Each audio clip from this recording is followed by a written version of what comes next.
श्रवणोद्भूतं पंचतत्त्वादिनायकं पंचब्रह्ममयानोमि पंचाचार्यान् जगद्गुरुं विश्वेशलिङ्गसम्भूतं विश्वविद्याविबोधकं विश्ववन्दं सदा वन्दे विश्वाराध्यं जगद्गुरुं। काशी ज्ञानसिंहासनाचे सनातन जगद्गुरु परंपरेला अनंत प्रणिपात करून श्रीमद ज्ञानसिंहासनाधीश्वर श्री श्री श्री 1008 ज्येष्ठ जगद्गुरु डॉक्टर चंद्रशेखर शिवाचार्य भगवत यांच्या दिवचणी अनंत प्रणिपात करून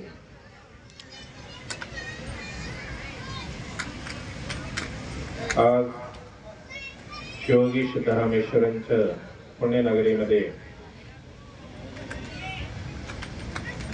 हेरिटेज मणिदार्य सांस्कृतिक मंडळ वाहा याच्या इथलं रहिवासी यांच्या कल्याणात जे आपलं गाडे परिवाराने कैलासवासी श्री मल्लेशप्पा शंकरप्पा गाडगे गाडे परिवारांच्या त्यांच्या पूर्वजांच्या स्मरणार्थ आज शिवलिंग व तसेच नंदीश्वर नागोबा हा मूर्तींचं स्थापन प्राणप्रतिष्ठापन व तसेच कळसारोहण हा कार्यक्रम निमित्त सर्व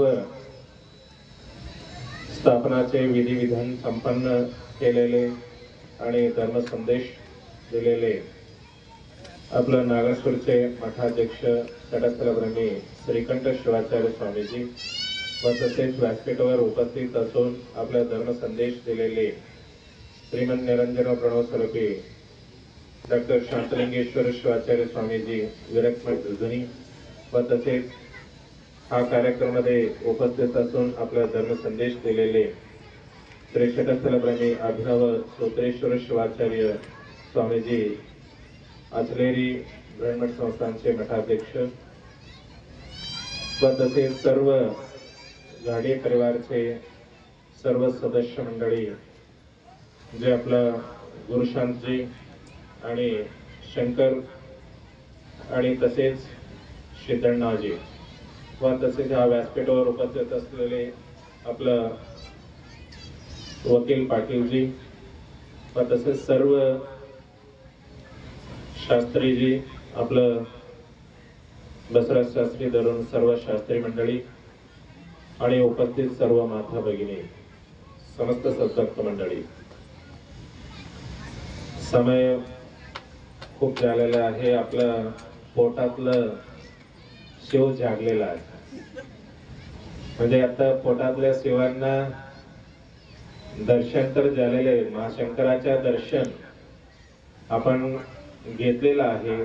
तरी आता ज्ञानाचा संदेश ऐकून आपलं पोटातला शिवांच्या जठराग्नीच्या शांत करण्याचा समय आहे. तरी आपण जगद्गुरूंचा आशीर्वाद ऐकून आपण प्रसाद घेऊया म्हणून महिला लोक शांत बसलेले, पुरुष लोकांचं चालू आहे आताला तोंडाला चालू आहे त्यांच्या.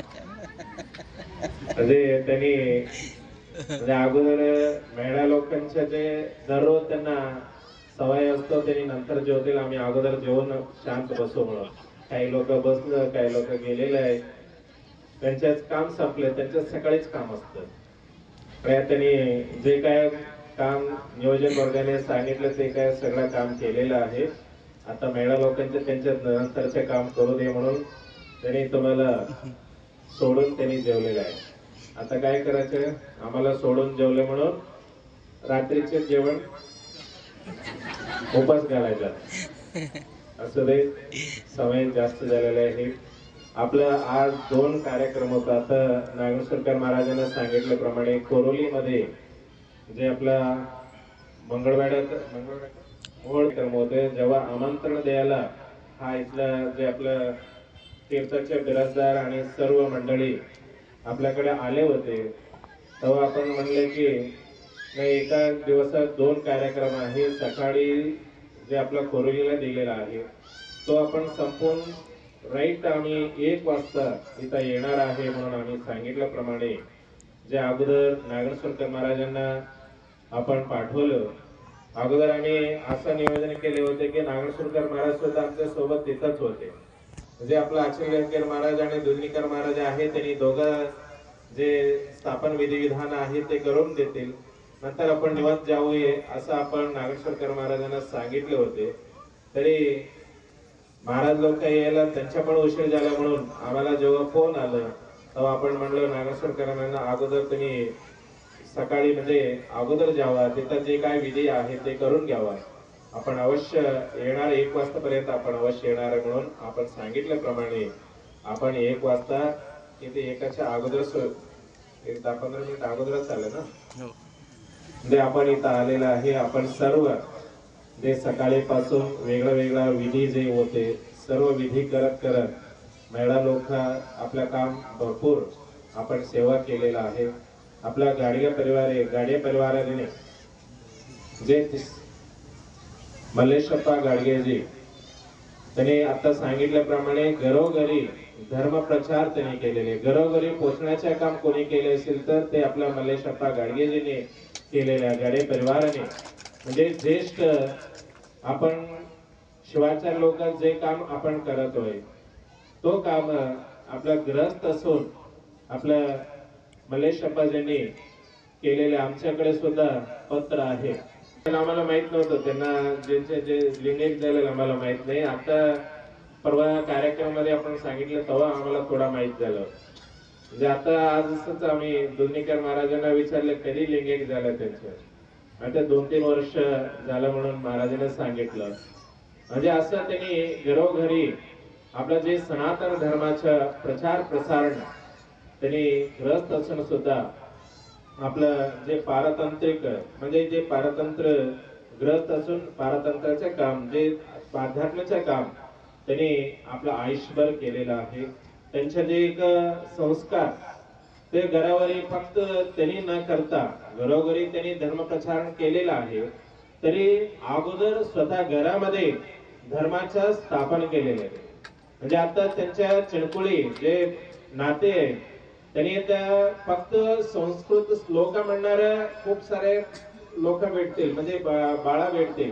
म्हणजे त्यांचा अर्थ सुद्धा सांगायचं म्हणलं तर ते घराच्या संस्कारमुळे अर्थ सांगण्याचं जे आपण आताच ऐकलं, दोघं जे योगीराज आणि शुभम या दोन्ही सुद्धा शुभमाने अर्थ सांगितलं का ती घरी असं म्हणलेले जननी आणि जन्मभूमीला वंदन करायला पाहिजे, तसेच आपल्या गुरूंच्या वंदन करायला पाहिजे. जे आपण गुरूंचे वंदन करताना काय काय करायला पाहिजे म्हणून आता व्यवस्थित प्रमाणे आपल्याला सर्वांना सांगितलेलं आहे. आज आपण जे काय सनातन धर्माचा प्रचार प्रसारण आपण अवश्य करायला पाहिजे. आताच अगोदर आपल्या ताईने जे आपल्या मुलांना जे संस्कार पाहिजे, जे संस्कार आपल्या आता घरात भेटत नाही. काही कुठला तरी एक घर आहे जसं आता गाडे परिवार जसा आहे, मुलांना संस्कार आपल्या घरात घालतात. म्हणजे तिथं ज्येष्ठ लोक घरामध्ये असेल तर संस्कार घालता येते. म्हणजे आपल्या घरात जे दादा दादी असायला पाहिजे, नाना नानी असायला पाहिजे, सोबत आपल्या लहान बाळांना व्यवस्थित संस्कार होईल. आता आई वडील कसं आपल्याला माहित आहे, त्यांनी त्यांच्या कामात व्यस्त आहे. काही वडील त्यांनी रोज कामाला जातोय, त्यांनी त्यांच्या म्हणजे काम करून त्यांनी संध्याकाळी येईल, त्यांनी जेवण करून कधी झोपा म्हणून त्यांच्या विचारधारा असतोय. म्हणजे आता आई लोक सुद्धा आम्हाला माहित आहे घरात तरी असतील सुद्धा त्यांच्या वेगळ्याच बिझी मध्ये आहे. सिरियल बघा, ते बघा, हे बघा, ते काम करा आणि साडी वगैरे आणा, ते आणा, तर सोन्याचं ऑफर चालला का, हे सगळं याच्यामध्ये आपण व्यस्त आहे. आता मुलांना शिकवणार कोण?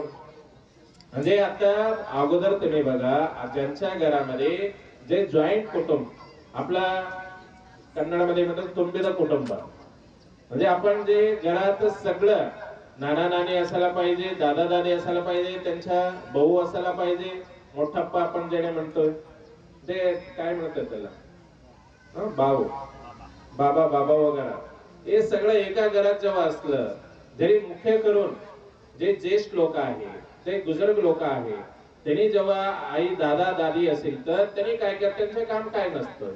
त्यांनी जे शिकलेलं आहे, आपला जे आयुष्यभर शिकलेला आहे, ज्यांनी त्यांचा अनुभव आहे, तो अनुभव आपल्या लहान बाळांना आपण त्यांनी एक गोष्टी नाताना चांगल्या चांगल्या गोष्टी सांगत, नीती कथा सांगत बाळांना आपण संस्कार देत होते.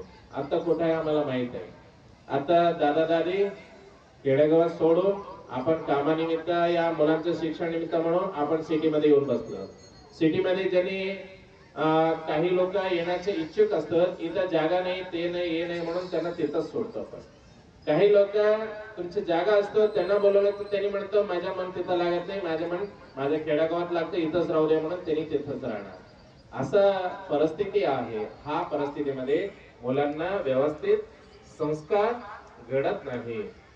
म्हणजे व्यवस्थित संस्कार आपण घालायला पाहिजे. आपल्या सनातन धर्माचा संस्कार आहे, जे काय आपला रोजचा जे दिनचर्या आहे, तो दिनचर्या आपण बाळांना घेऊन, लेकरांना घेऊन करायला पाहिजे. तेव्हा त्यांना काही दुसरं सांगायची गरज नाही. जे आपण मंदिर येत असताना आता जे मंदिर स्थापन केलेलं आहे, शिवलिंगाचे स्थापन केलेलं आहे, बाजूच आपलं गणपतीचे स्थापन केलेलं आहे. हे गणपती कोण आहे, शिवलिंग कोण आहे, नागोबा कोण आहे, जे आपण पूजा कसा आहे, आपला जे पूजा पाठ कसा आहे, त्यांना आपण घेऊन येऊन त्यांच्या समोर करायला पाहिजे. जेव्हा ते त्यांचा भाग घ्यायला, ते मंत्र यायचे असं हे नाही, मंत्र जरी न आले तर चालेल, आपण फक्त ओम नमः शिवाय एवढं तर जे सप्तकोटीषु मंत्रेषु श्रेष्ठतम मंत्र आहे. हे जे ओम नमः शिवाय जेवढं बोलून आपण जरी पाणी आपल्या शिवलिंगावर वाटलं तर आपण जे कोटी जे काय कोटी योगदान म्हणजे गोदान दिलेले जे लाभ आहे, एका वेळेस आपण शिवलिंगावर पाणी घातलं तर तो लाभ आपल्याला भेटणार आहे. आणि गायीच्या सेवा, जे गायीला आपण बाळांच्या जे वाढदिवस वगैरे असतोय, आपल्याला माहिती आहे वाढदिवस कसा करताय, आम्हाला किती वेळा आपल्या शिवाचार्य लोक म्हणा, जगद्गुरू लोक म्हणा, आपल्या धर्मसभामध्ये सांगत असतो. तरी सुद्धा आपल्या आता आज सगळ्याच आपण सांगितलंय, उद्या जाऊन तुमच्या बाळाच्या वाढदिवस असेल तर वेगळाच आचरण करतो. आपण सांगितलं असतो असं आचरण करायला पाहिजे, असं ते आपल्या दिव्या बुझवण्याच्या आपल्या संस्कृती नाही. आपल्या संस्कृती कसं आहे, दिव्या बुजवण्याची संस्कृती पाश्चिमात्य संस्कृती आहे. आपण जे आपल्या भारताची संस्कृती, सनातन धर्माच्या संस्कृती दिव्या लावण्याची संस्कृती आहे. आपण जे आपल्या बाळांच्या हातातून एक 10 लिवा तर ज्यांच्या वयोमान किती आहे त्याच्या वयोमानानुसार एक मंदिरामध्ये जाऊन आपण त्याच्यात समजा की 5व्या वर्षाचे आपण त्यांचा वाढदिवस करत आहे म्हणजे 5 दिवस तर कमीत कमी लावायला पाहिजे त्यांच्या हातून. आपण काय करते, कुठला तरी केक आणतो, तो पण केक कसा आहे माहिती आहे आम्हाला. परवा ते कधी केलेलं असतात माहित नाही, कसला किती केमिकल त्याच्यात घातलं. कोणी आहे की तर बेकरीवाले कोणी नाही ना, त्यांच्या पोटाला येवतील. म्हणजे असं आहे, कशामुळे सांगता म्हणलं तर परवा बेंगलोर मध्ये तुम्ही न्यूज ऐका तर 4-5 महिन्याच्या खालीच विषय आहे, ते 5-6 महिने झाला असेल. तिथं ते 5व्या वर्षाच्या ते मुलांचा जन्मदिवस केलेला आहे. रात्री असं ज्यांनी सगळं हे करत आपण जसं करतो तसंच केलेलं आहे. केक कापलं, केक ते बाळांना खावायला दिले आणि सगळ्या मोठमोठ्या लोक खाल्लं. मोठे लोक कसं तर पचून घेतलं, पण बाळा लेकरा 5 वर्षाचं म्हटलं तर वया कसा किती म्हणजे शरीर का त्यांच्या कसं असतं आम्हाला माहित आहे. त्यांनी केक छान वाटलं म्हणून खाल्लं, रात्री उलटी जुलाब चालू झालं आणि सकाळी 11 वाजतापर्यंत त्यांच्या देहांत झालं. असा परिस्थिती तुम्ही आपण खोटं सांगत ना, तुम्ही न्यूज बघायला भेटतील. TV 9 मध्ये काय तर आहे कन्नडमध्ये, आपण तिथं म्हणजे खरोखरच असं घडत आहे. आपल्या जे संस्कृती आहे, संस्कृत रीतीने आपल्या मुलांच्या जन्मदिन आचरण करावा. आपल्या मुलांच्या हातात दिव्या लावा, दिव्या बुझवू नका. आपल्या मुलांच्या हातातून जे आपण गायला चार घालावा. आणि जे आपल्या गरीब लोकांच्या आणखीन आपल्याला परमात्माने भरपूर दिला म्हटलं तर गरीब लोकांच्या मदतसाठी आपल्या लेकराच्या हातातून जे दान वगैरे करू देवा. तेव्हा काय होते, लेकरांना आपल्या संस्कृती काय आहे, आपला सनातन धर्म काय सांगत आहे, त्याने लेकरांना सगळं म्हणजे आपण आचरण केलं तर त्यांना अवश्य आपल्या संस्कृती असा आहे म्हणून त्यांना सगळं कळते. आपण जे संस्कृती आपल्या संस्कृती सोडून दुसरा ते करत बसले तर आपल्या लेकरांना काय होते, आपण संस्कृती त्यांना न घातल्या म्हणलं तर आपलं आपण पुढे जाऊ. आम्ही जेव्हा म्हातार अवस्थेमध्ये आपण येणार, त्यांनी जवान अवस्थेमध्ये त्यांनी असणार, तेव्हा आपला संस्कार कमी असल्यामुळं आपण काय होणार, वृद्धाश्रमला आम्ही जाणार, त्यांनी काय म्हणतात बायकोला घेऊन त्यांनी पुढे विदेशात या कुठं तर जाणार. असं होऊ नये. आपला म्हातारीपणे आपला आधारस्तंभ आपला लेकरा असायला पाहिजे. तेव्हा असायला पाहिजे म्हणले तर आता आईने सांगितलेले, आता मॅडमने सांगितलेले विशेष संस्कार आपण द्यायला पाहिजे. आपल्या शिवलिंगाच्या आपण स्थापन केलेलं आहे. हा शिवलिंगाचं जे पूजन म्हणले तर हा लिंग मध्ये जगत सर्वम असं म्हणलेलं आहे. म्हणजे आपण जे जग आहे, जगाचं निर्माण कोण करता कोण आहे म्हणलं तर जगत पितरो वंदे पार्वती परमेश्वरो. हा जगताचा आदि दंपती. आपण माहित आहे जे आपला लोकसंख्या जे आता जनन क्रिया कसा आहे आपल्याला माहित आहे. आपला म्हणजे आई वडिलांच्या मिलनातून आपण निर्माण झालेला आहे. म्हणजे तसंच हा सृष्टीचा निर्माण करता कोण आहे म्हणले तर जगत पितर वंदे पार्वती परमेश्वरो. जगताच्या आदि दंपती, दंपत्यातून सृष्टी निर्माण झालेला आहे. हा जगताच्या सृष्टी आदि दंपती पासून म्हणजे पार्वती परमेश्वरापासून हा सृष्टी निर्माण झालेला आहे. म्हणजे त्यांच्या विना तेन विना तृणमपि न चलते. त्यांच्या आज्ञा विना एक कांडा सुद्धा, एक काय म्हणतात घासाचं लाकडी म्हणजे घास सुद्धा हालत नाही.